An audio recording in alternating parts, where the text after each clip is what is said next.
జీ5 ఉండగా మీ favourite TV shows ని మీరు అస్సలు మిస్ అవ్వలేరు. Complete free. భగవంతుడా, ఏది ఏమైనా గురువుగారి నోటి వెంట నిజం మాత్రమే బయటకొచ్చేలా చూడు.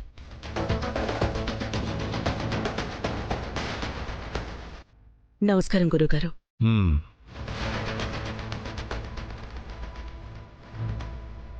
గురువుగారు, మీరు ఎప్పుడెప్పుడు భవిష్యవాణి చెబుతారా అని అందరం చాలా ఆత్రంగా ఎదురు చూస్తున్నాం గురువుగారు. తొందరగా చెప్పండి. గురువుగారికి ఎప్పుడు చెప్పాలో ఏది చెప్పాలో బాగా తెలుసు. నోరు మూసుకొని చెప్పేంతవరకు ఓపిగ్గా ఉండు.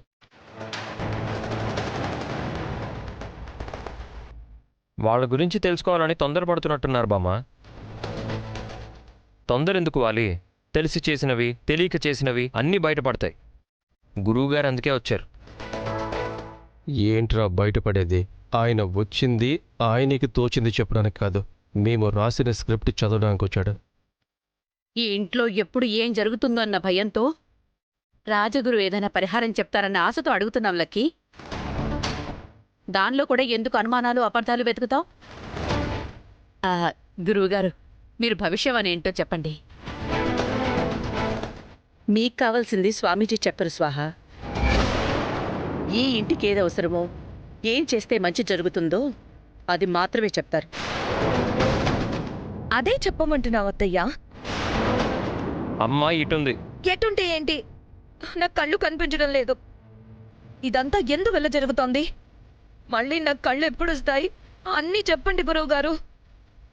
దానికి గురువుగారు ఎందుకు? నేను చెప్తాను. నువ్వెప్పుడు నిజాన్ని నిజంలా చూస్తావో అప్పుడు కనిపిస్తాయి నీ కళ్ళు.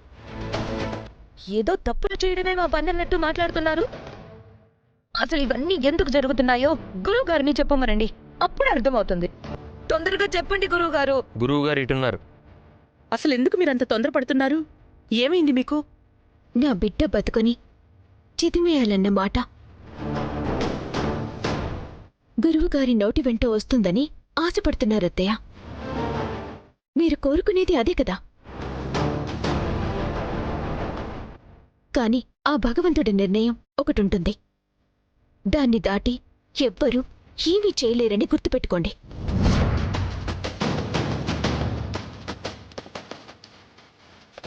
ఇంకా నయం, గురువుగారి చేత మేమే ఏదో చెప్పిస్తున్నామని అనలేదు. ఆయన నోటి నుంచి ఏదొస్తే అదే నిజం. అందరం అదే పాటించాలి. చాలా ఆపండి. గురువుగారి ముందు అర్థం లేని వాదనలేంటి? క్షమించండి గురువుగారు. దశరథ రామయ్య కాలం చేశాక ఇంట్లో పరిస్థితులన్నీ అస్తవ్యస్తంగా తయారైపోయాయి. సమయానికి మీరు కూడా లేరు, హిమాలయాలకు వెళ్ళిపోయారు. ఇప్పుడు మీరే మళ్ళీ పరిస్థితులన్నీ చక్కబెట్టాలి. అంతా ఈశ్వరేచ్ఛ. మనం నిమిత్త మాత్రం తల్లి.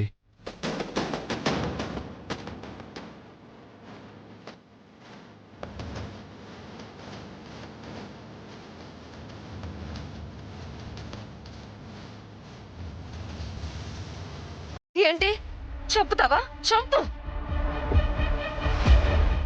చావుకి తెగించే ఉన్నాను. చంపుతానే. నీలాంటి చీడ పురుగు బ్రతికి ఉంటే అభంశుభం తెలియని నా బిడ్డకి ఎప్పటికైనా ప్రమాదమే. చంపుతాను. ఛీ! ఒక ఆడదాన్ని కట్టేస్తావా? నువ్వు ఆడదానివా? ఆ మాట పలకడానికి కూడా నీకు అర్హత లేదు. చావుకి తెగించావా? నువ్వు చావుకి తెగించావు. చెప్పమంటే ప్రతి ఒక్కడూ చెప్తాడు, నాకు చావంటే భయం లేదు, భయం లేదు, భయం లేదు అని. కానీ చావు అంచులకి వెళ్ళేసరికి అప్పుడు తెలుస్తుంది చావు భయం అంటే ఏంటో. బ్రతుకు మీద ఆశ అంటే ఏంటో అర్థమైందా? అది ఇప్పుడు నీకు తెలుస్తుంది. నా బిడ్డని చంపాలని ప్రయత్నించావు కదా, ఇప్పుడు అదే తిరిగి నీకు వచ్చింది. అనుభవించు.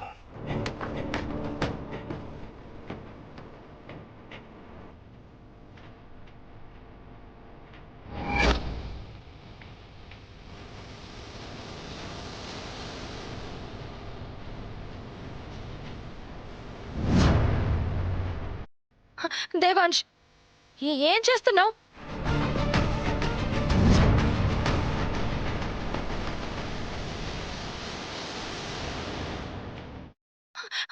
దేవాంశ్ దేవాంశ్ వద్దు.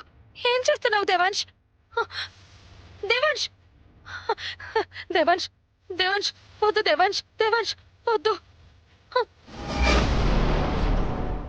దేవాంశ్ దేవాంశ్ దేవాంశ్ దేవాంశ్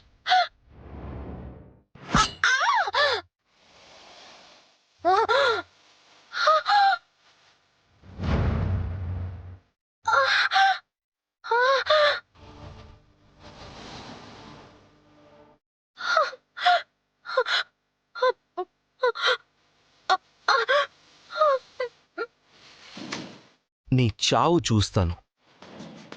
వాళ్ళు ఎక్కడున్నారో తెలుసుకుంటాను. నీ దగ్గర టైం లేదు చెంచలా. పట్టుమని 15 నిమిషాలే.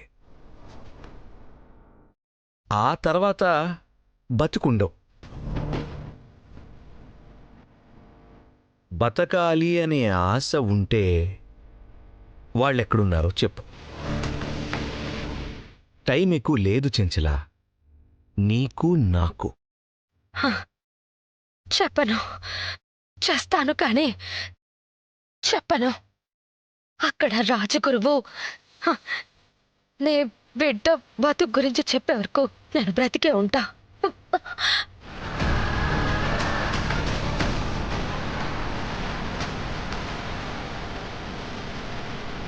జీ5 యాప్ డౌన్లోడ్ చేసి అన్ని ఎపిసోడ్స్ పూర్తి ఉచితంగా చూడండి.